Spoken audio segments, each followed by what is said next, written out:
Last night, I stayed up until 1 o'clock.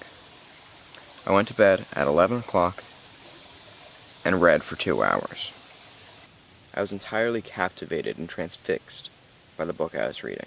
I could not figure out why.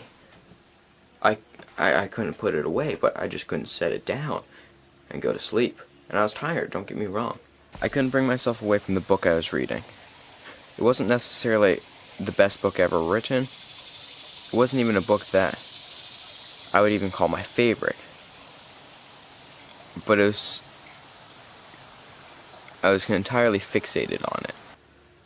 As I set my book down and started to fall asleep, I started to think, and I realized I've only ever been transfixed in the same way by a single show. And that was How I Met Your Mother. It's my favorite show. Never really understood it. Why it's my favorite show, I love it. I think it's a great show. It's a lot of fun to watch, and I like the comedy in it. But this book had a different kind of control.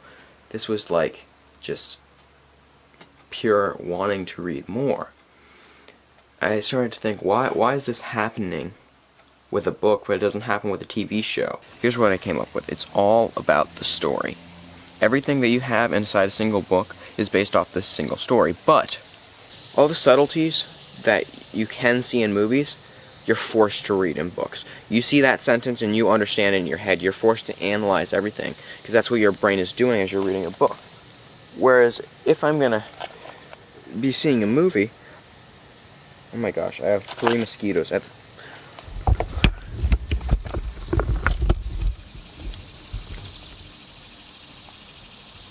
oh my god. Number 2, the most obvious too, is that reading requires you to have more focus on the actual reading part, whereas a movie or a TV show you can do other things in. You can sort of multitask by taking focus off the TV show and doing things that are more interactively entertaining. I realized something. You can have the greatest story of all time being told really poorly, and you wouldn't read it. Same thing goes for filmmaking. If you made a video with the greatest story ever, the greatest movie ever, but it was filmed terribly, audio's terrible, everything, you would not read it. But a book being told extremely well, that doesn't have a great story, does better than a movie that doesn't have a great story, but it's told extremely well.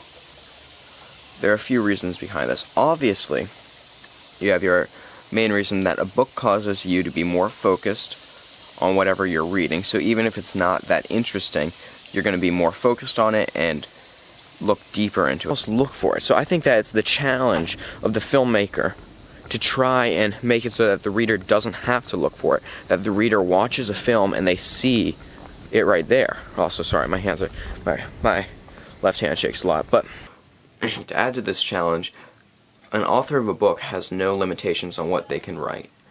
They have only the limitations of their imagination, whereas the filmmaker is limited by cameras, lenses, movement, theories, money, places. All of these things come together, and you have to think about when you're filming. Whereas if I'm going to write a book, I'm going to think, what do I want it to be about? You know, it's the simplest thing, comparatively. So it's the ultimate challenge.